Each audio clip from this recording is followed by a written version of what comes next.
के चरणों में प्रणाम करते हुए आकर अपना आशीर्वाद मुझे प्रदान करें।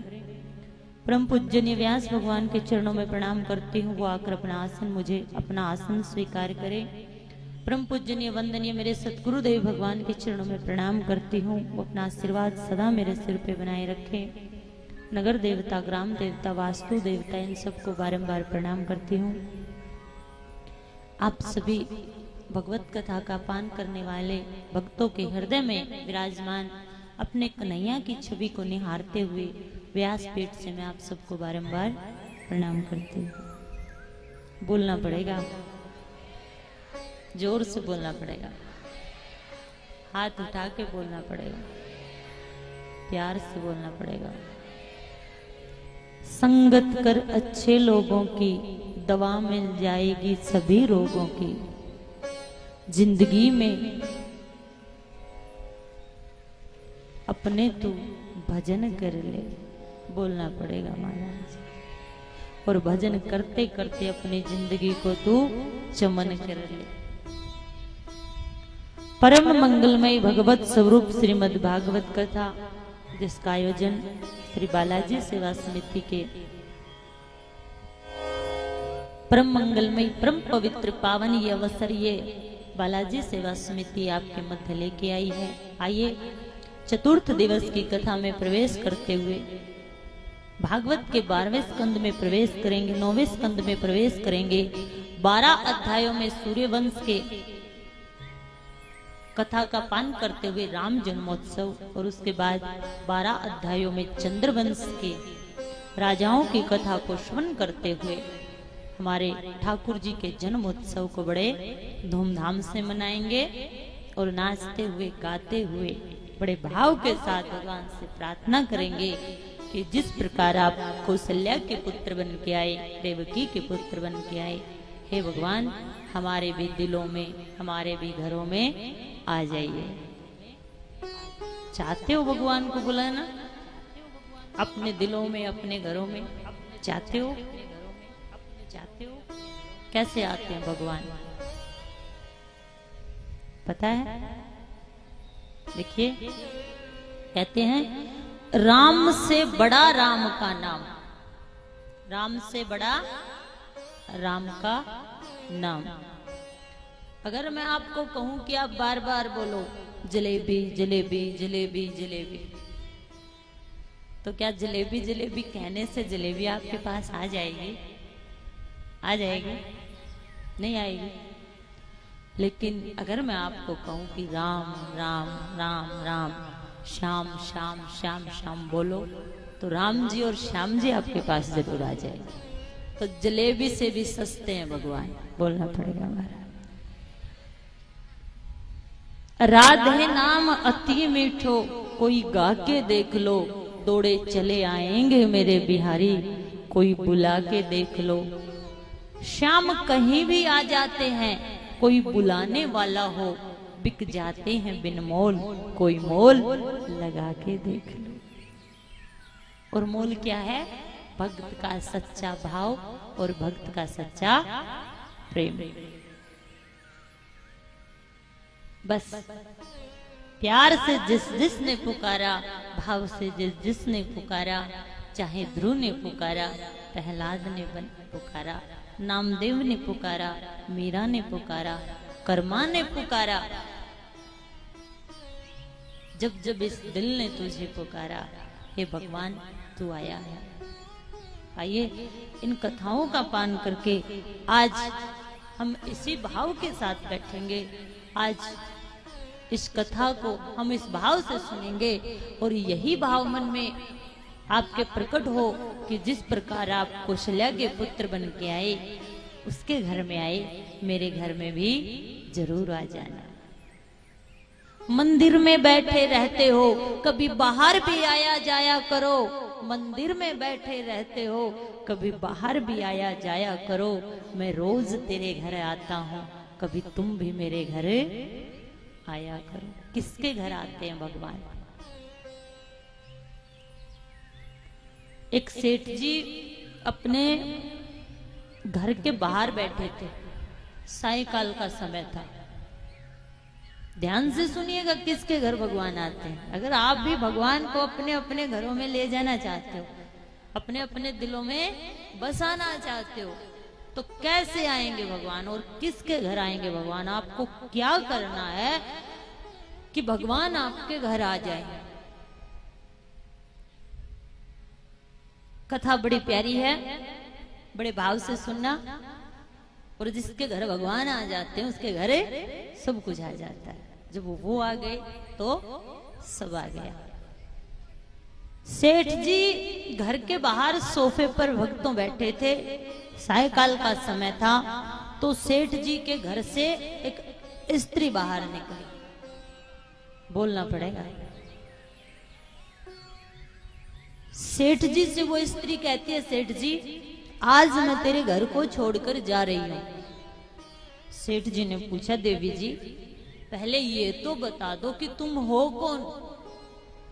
जब सेठ जी ने विनम्र भाव से पूछा तो वो स्त्री कहती है कि सेठ जी मेरा नाम लक्ष्मी है। लक्ष्मी माया को हर कोई भजे, कर कर लंबे हाथ और तुलसी बाबा गरीब की कोई ना पूछे। वो पैसा जिसे हर कोई चाहता है। अच्छा देवी जी आप लक्ष्मी हो, कहां जा रही हो? लक्ष्मी कहती है, सेठ जी तेरे घर में बहुत दिनों तक रही, अब मुझे तेरे घर को छोड़ के जाना है, क्योंकि लक्ष्मी हमेशा एक जगह नहीं रहती।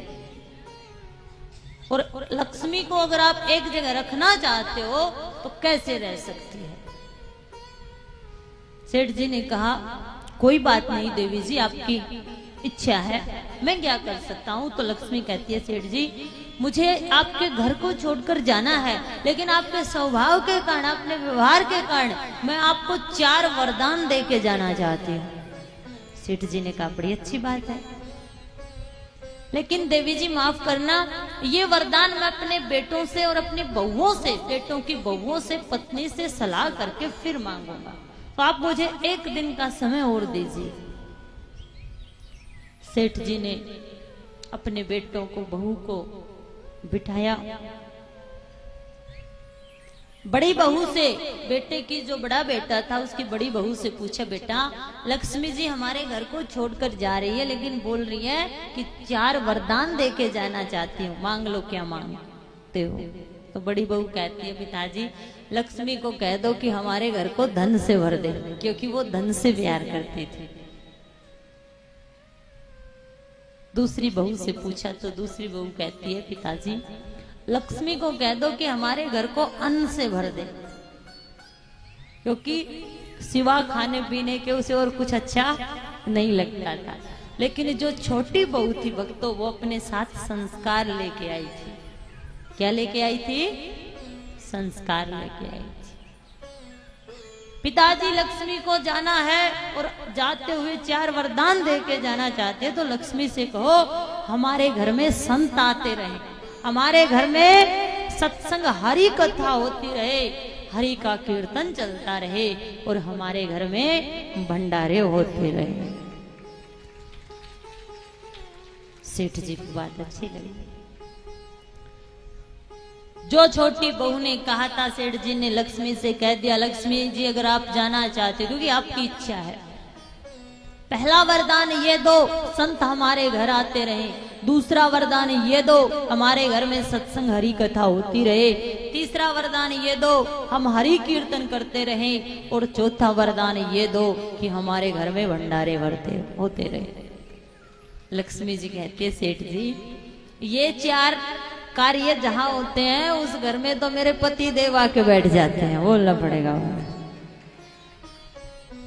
और मैं अपने पति को एक क्षण के लिए भी नहीं छोड़ती, बाकी एक जगह रुकती नहीं, लेकिन अपने पति को पल भर के लिए नहीं छोड़ती। इसलिए जिस घर में ये काम होते हैं उस घर में भगवान आ जाते हैं, और जहाँ भगवान आ जाते हैं लक्ष्मी जी पीछे पीछे आ जाती है, बोलना पड़ेगा। तो भगवान को अगर घरों में बुलाना, भगवान को अगर दिलों में बुलाना है तो किसका संग करना होगा? जिनको संतों का संग भा गया उन्हें जीने का ढंग आ गया। संगत कर अच्छे लोगों की, दवा मिल जाएगी सभी रोगों की। जिंदगी को अपनी तू चमन कर ले, और रोज थोड़ा थोड़ा हरि का भजन कर ले। क्योंकि ये संत ही आपको परमात्मा से मिला सकते हैं। परमात्मा को पाना है तो परमात्मा के किसी भक्त को पकड़ लो, उसका संग कर लो। देखो कभी या कभी आपने एक दृश्य देखा होगा कि ट्रैक्टर वाला जब ट्रॉली को जोड़ के चलता है, बोलना पड़ेगा वाला, देखा होगा। तो साथ में देखा होगा कि एक साइकिल वाला एक हाथ तो साइकिल के हैंडल पे रख लेता है और दूसरा हाथ ट्रैक्टर की ट्रॉली पे रख लेता है, बोलना पड़ेगा।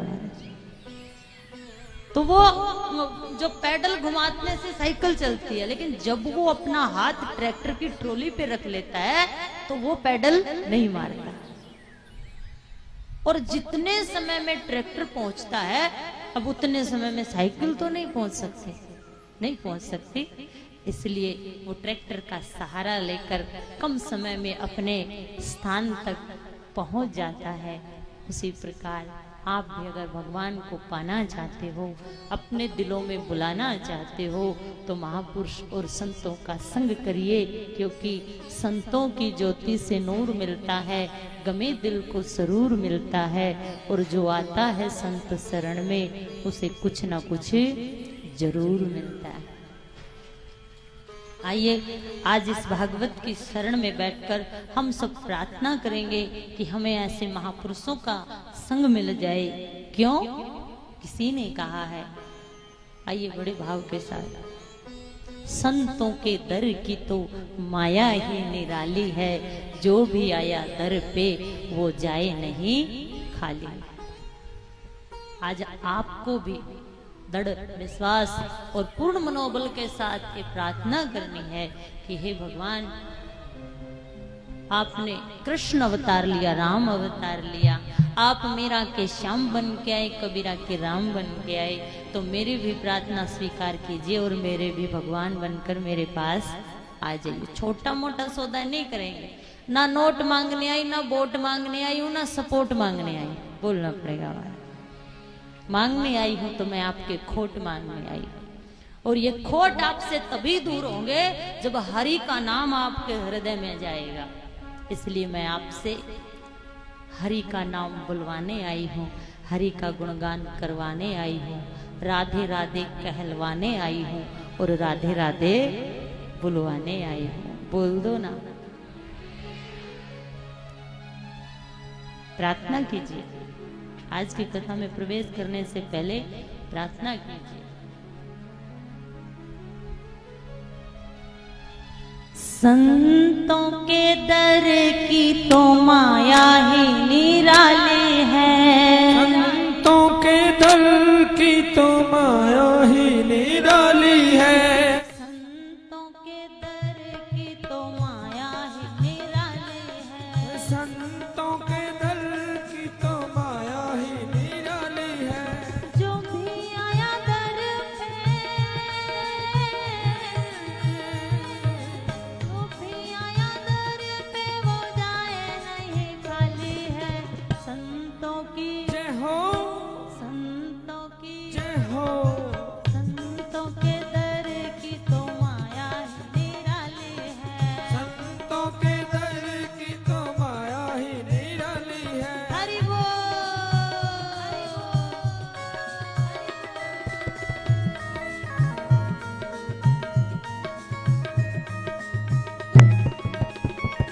दोनों हाथ उठा के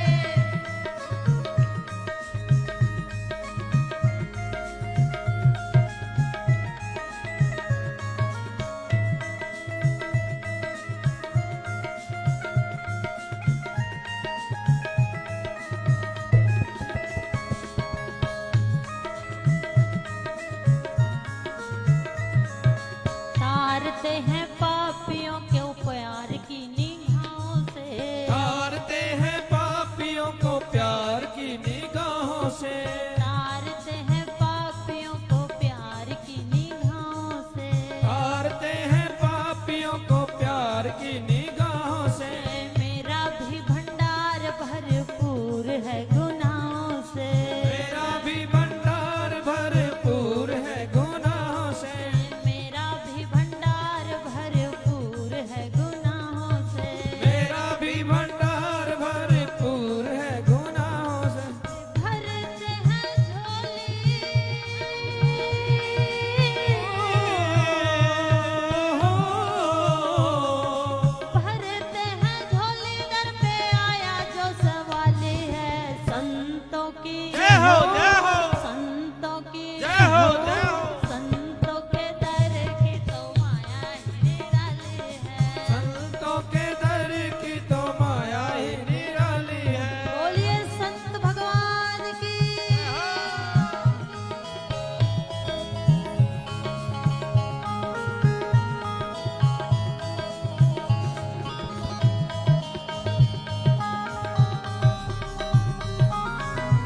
से आते हैं, संत शरण में जो श्रद्धा से आते हैं, संत शरण में जो श्रद्धा से आते हैं, संत शरण में जो श्रद्धा से आते हैं, उनके सोए हुए भाग जग जाते हैं, उनके सोए हुए भाग जग जाते हैं, उनके सोए हुए भाग जग जाते हैं, उनके सोए हुए भाग जग जाते हैं। इनके चरणों की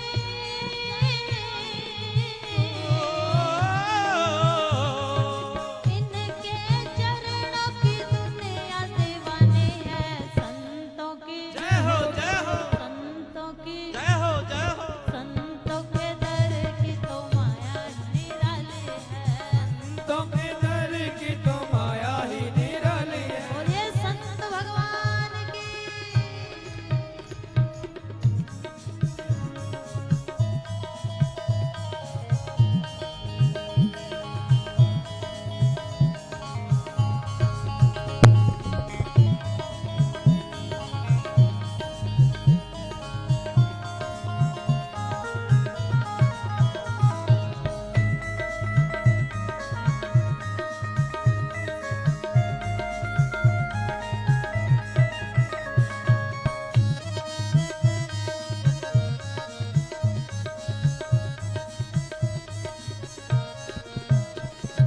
संत समागम संतों की वाणी, संत समागम संतों की वाणी, संत समागम संतों की वाणी, संत समागम संतों की वाणी, मुश्किल से मिलते हैं प्राणी, मुश्किल से मिलते हैं प्राणी। जिसने भी जानी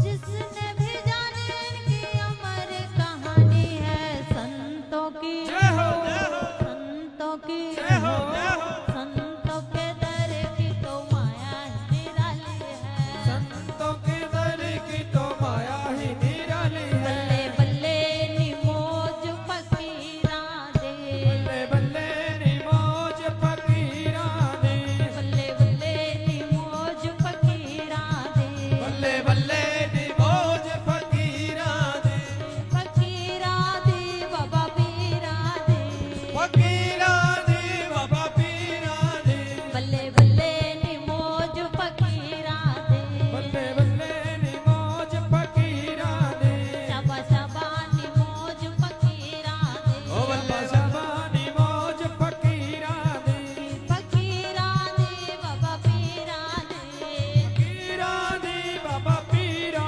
दे, बल्ले बल्ले निमोज फकीरा दे, बल्ले बल्ले निमोज फकीरा दे, शाबा शाबा निमोज फकीरा दे, शबा शबा निमोज फकीरा दे।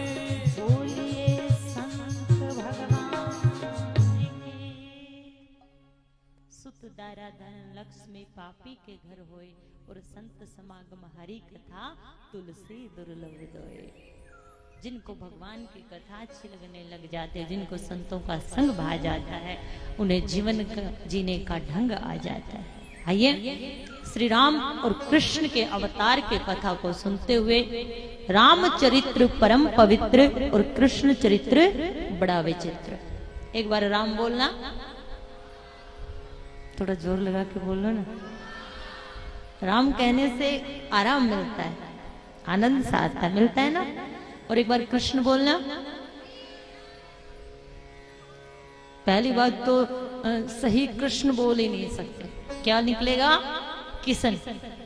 और कृष्ण बोलते ही शरीर में एक हलचल सी पैदा हो जाती है, बोलना पड़ेगा हमारा।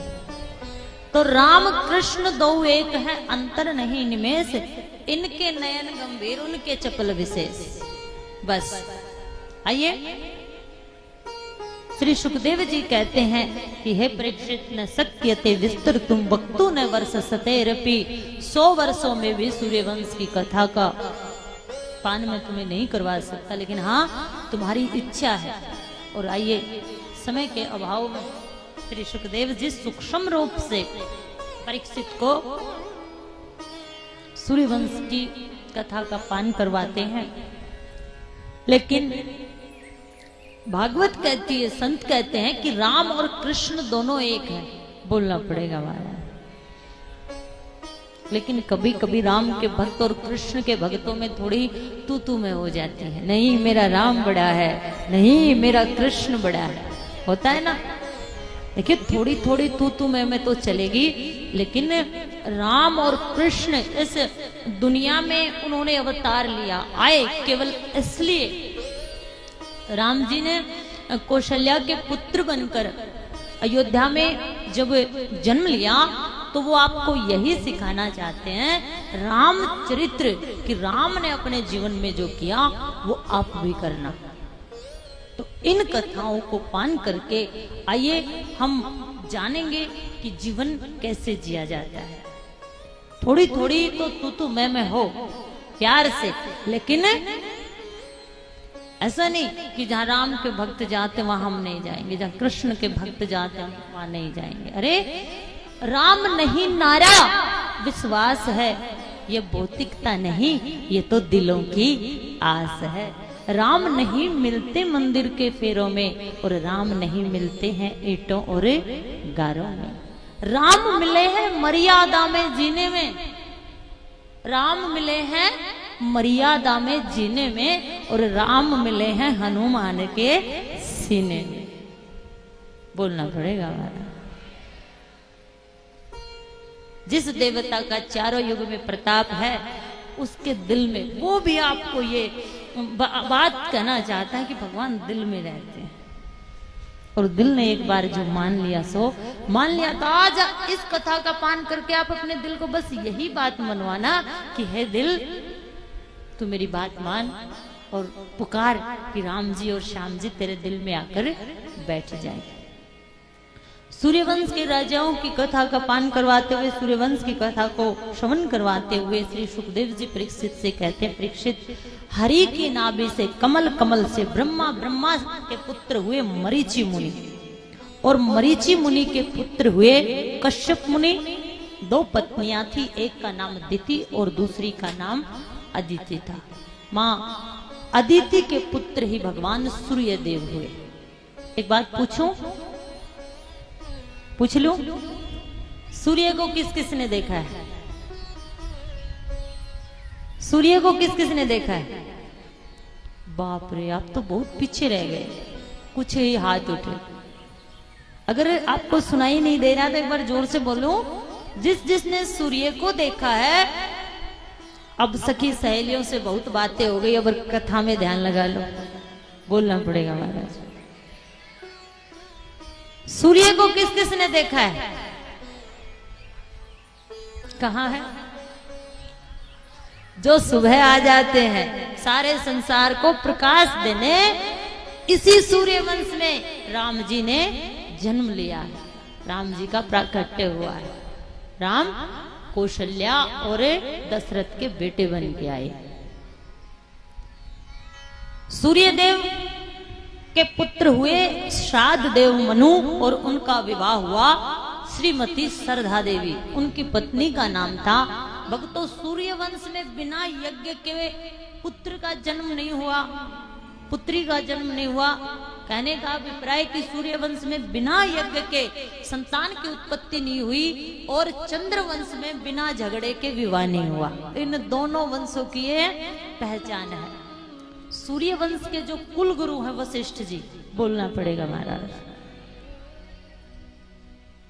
श्राद्ध देव मनु उनके चरणों में जाकर प्रार्थना करते हैं। कुछ ब्राह्मणों को भेजकर वशिष्ठ जी यज्ञ करवाते हैं, और ब्राह्मण देवताओं को वशिष्ठ जी कहते हैं कि इन मंत्रों का उच्चारण करना, कोई विधि बताते हैं, कोई पूजा बताते हैं। तो ब्राह्मण देवता वशिष्ठ के कहने से वो पूजा आरंभ कर देते हैं, जिससे श्राद्ध देव को पुत्र की प्राप्ति हो। जैसे ही वो ब्राह्मण अपना कर्म करने लगते हैं, तो जो राजा और रानी है दोनों, राजा तो चाहता है कि मेरी पत्नी के गर्भ से बेटे का जन्म हो, और जो रानी है वो चाहती है कि मेरे गर्भ से बिटिया का जन्म हो। दोनों का एक मत नहीं था। देखिए, ये सूर्यवंश की प्रथम रानी है जो बेटी के लिए इतनी उतावली है ना। सबसे पहले 9 मास गर्भ में रखने के बाद जब बेटा या बेटी उत्पन्न होते हैं तो माँ पूछती है क्या हुआ, और दाई माँ कहती है कि बेटी हुई। तो जो महीने कोख में रखती है, बेटी का मुंह सुन के उसकी सूरत बिगड़ जाती है। बोलना पड़ेगा, हमारे जोर से बोलना पड़ेगा। सूर्यवंश की प्रथम रानी जो बेटी चाहती, वरना कोई नहीं चाहता कि मेरे गर्भ से बेटी का जन्म हो। सरकार कानून बनाती है, बेटी बचाओ बेटी पढ़ाओ। अरे जो मां 9 मास तक अपनी बेटी को अपना आंचल में रखती है, कितनी पीड़ा होती है, और जन्म लेते ही वो मां मुंह फेर लेती है, तो ये संसार बेटी का सम्मान कैसे कर सकता है। अगर आप चाहते हो कि आपकी बेटियों का सम्मान हो, बेटियों का सम्मान होगा तो बहुओं का सम्मान होगा, स्त्रियों का सम्मान होगा। उसके लिए आपको सर्वप्रथम आपको पहल करनी होगी कि जिस गर्भ में मैं बेटी हो या बेटा हो, दोनों को उतना ही प्यार दूंगी, उतना ही दुलार दूंगी जितना बेटे को देती हूँ। देखिए, ये भागवत आपको बताएगी, ये कथा आपको बताएगी। हर कोई बेटी चाहता है। संसार में जब नई नई शादी होती है और नववधू जब बुजुर्गों के पैर छूती है, तो हर बुजुर्ग यही आशीर्वाद देता है, पुत्रो भवै पुत्रो भवै पुत्रो भवै। बोलना पड़ेगा हमारे। कोई नहीं कहता पुत्री भवै पुत्री भवै, कहता है? कोई नहीं कहता। सुनिए क्यों? सबकी सोच है कि बेटा ही वंश को चलाएगा, अंश को आगे बढ़ाएगा। बोलना पड़ेगा महाराज। लेकिन मैं तो यही कह सकती हूँ कि आपकी एक सोच है। हाँ, इतना जरूर बता सकती हूँ कि आप जानते हो कि मीरा के भाई का क्या नाम था? पता है? क्या आपको पता है कि सीता के भाई का क्या नाम था? कर्म, ऐसा कर्म करिए। और अगर आप बात करते हो कि बेटे से वंश चलता है, तो आपसे अगर मैं पूछूं आपके दादा का क्या नाम है? बोलना पड़ेगा हमारा। और उसके दादा का क्या नाम है? बस फोटो लगा देते हो और माला पहना देते हो। अगर वास्तव में अपने वंश को बढ़ाना चाहते हो तो भगवान का भजन करिए, क्योंकि आपका कर्म ही आपके नाम को हजारों वर्षों तक, मीरा को हजारों सदियां बीत गई फिर भी याद किया, आज भी याद करते हैं। और मां मीरा का नाम सर्वदा सर्वदा सबको याद है, सब उसका नाम लेते हैं। और अगर आप बेटी से घृणा करते हो तो सुनिए, आजकल तो शायद थोड़ी थोड़ी ये परंपरा बदल भी रही है। जितने भी भक्त यहाँ बैठे हैं, दुनिया में जितने भी व्यक्ति हैं, हर व्यक्ति के 100 भाग्य होते हैं। कितने होते हैं? कुछ तो बोल दिया करो। कितने होते हैं? 100। आप सबके भी 100 भाग्य है। 100 के 100 भाग्यों में से अगर 100 भाग्य अच्छे हो, 100 में से अगर एक भाग्य अच्छा हो तो बेटे का जन्म होता है, और 100 के 100 भाग्य अच्छे हो तो घर में बिटिया का जन्म होता है। बेटियां पराई होकर भी पराई नहीं होती, इसलिए हर बाप से हंसकर बेटी की विदाई नहीं होती। बोलना पड़ेगा हमारा, जोर से बोलना पड़ेगा, हाथ उठा के बोलना पड़ेगा। अरे बेटा, मैं ये नहीं कहती कि बेटा, दोनों।